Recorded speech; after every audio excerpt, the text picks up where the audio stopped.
he's had on people within the organization. The motivation, the vision, the insight, the purpose. John, I think you have to know the man a little bit. You know, someone said that 90% of success is showing up. That's what John did. He showed up. John was not some graduate of the Harvard Business School. He didn't get, you know, he was a teacher. He was a school teacher in Queensland. But new family, he's not making enough money, so he gets a milk run. So he and his friend Tony Minogue are getting up at 3 o'clock in the morning delivering milk. And still he needed to make a little more money. So he reads an article about selling educational products, you know. Anyway, he answered the ad, and it was an ad for World Book Encyclopedia, which was Field Educational Enterprises. And he went for the interview, not even knowing what it was. Anyway, they showed him the product and what it was about, and he said, "This is fabulous." But see, he went out, he did it. He loved what he was doing. He had to give up the milk run. I mean, he didn't have time to sleep. Make a long story short, he went from the salesperson to the manager, moved to Sydney, became the managing director. But John, he learned by doing, but he had this uncanny ability to surround himself with people, and he could influence them. John could get people to do things that he couldn't do. He was walking positive reinforcement. He could take Joe less than average off the street and make them personally successful within themselves. Go beyond what they ever thought they could do. He did that to me. You know that saying, "I like me best when I'm with you"? That was John. I liked me best when I was with John. My father came home one evening really excited, which was unusual for my father. And he almost ran to my mother in the lounge room and said, "I've just met a man with integrity." Now, for my father, a businessman with integrity was an oxymoron. I remember just his whole idea that, you know, if something's going to come out of your mouth, it must be what you believe is your truth. It must be a genuine, authentic statement of what you actually believe to be true. So there's a lot of talk about ethics and integrity and honesty and all these sorts of things, and we're an association that lives those values. We don't need to talk about them. And it sets us apart. And it started with John. And it's a legacy that it would be great if every organisation had such a legacy. I attended my first NSAA meeting the night the first Nevin Award was awarded to Ron Tacky in 1991. And I remember coming into that room that night and thinking, oh, these are the people I need to hang out with. I doubt there would be a member of NSA that John has met in the last 15, 20 years that he has not personally written, not just the note on the inside, but the handwritten address and then more stuff on the back of the envelope with a little quote. His generous spirit is one of the things that overlays the whole of National Speakers.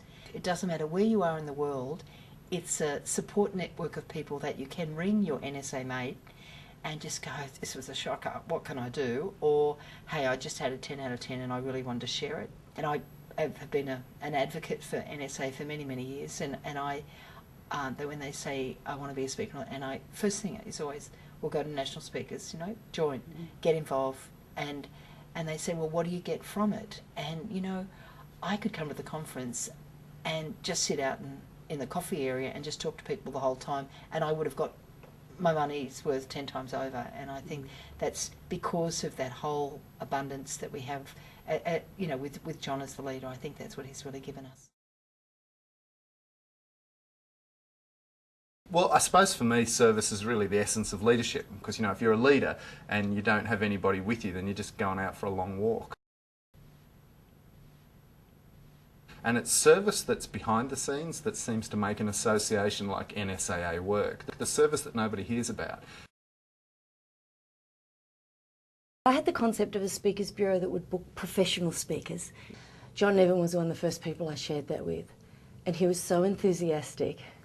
John introduced me to somebody, and I'm sure that it was through that introduction that we got our first booking. John is very passionate about building the professional speaking industry in this country. And I think it's the confidence that he showed in me and what I could do and who I was, and the way that he spoke about me to the referral. It allowed me to step in to be that person. And so it's definitely made a difference in my life. But it wasn't too much longer after that that I got to book John as a speaker for a client. But it's the first time I'd ever said to the client, you know, what you're going to love about working with John is he's going to be as fabulous for you to work with off stage as he is when he will speak on stage. Now, I could hear a bit in her voice, oh, what do you mean? But you know what? When I talked to her after the gig, she was, oh yeah, you know what she said? Isn't he an absolute gentleman? I felt real joy when I booked him, because I just knew that he would look after my clients so well, as well, of course, as doing a great speech. Sometimes some people would say, well, the good thing about training is that it lasts a long time. Speaking doesn't necessarily. But in booking John, it taught me, well, it depends on who the speaker is. Because if they can get more than just through your mind, but also into your heart, it's very memorable. And it can really make a difference in people's lives. You don't have to speak to them all day to make a difference.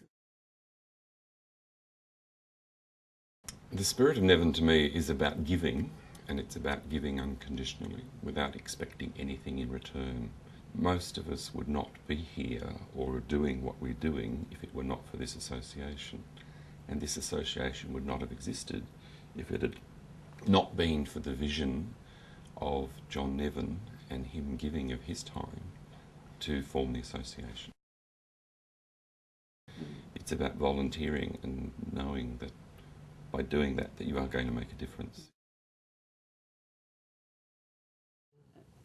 I first met John in 1983, and he was already a legend.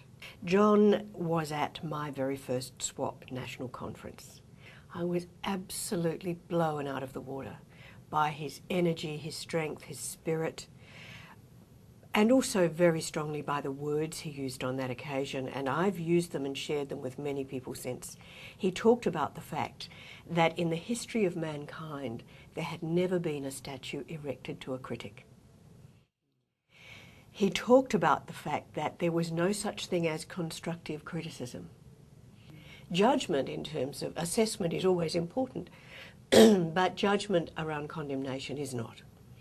As I moved through my SWAP career into SWAP presidency and eventually national presidency, he guided me in my leadership so gently and yet with such strength by asking questions and challenging me subtly on how I saw things and on how I behaved. By 1986, when I was doing my SWAP national presidency, we had begun to form the National Speakers Association of Australia.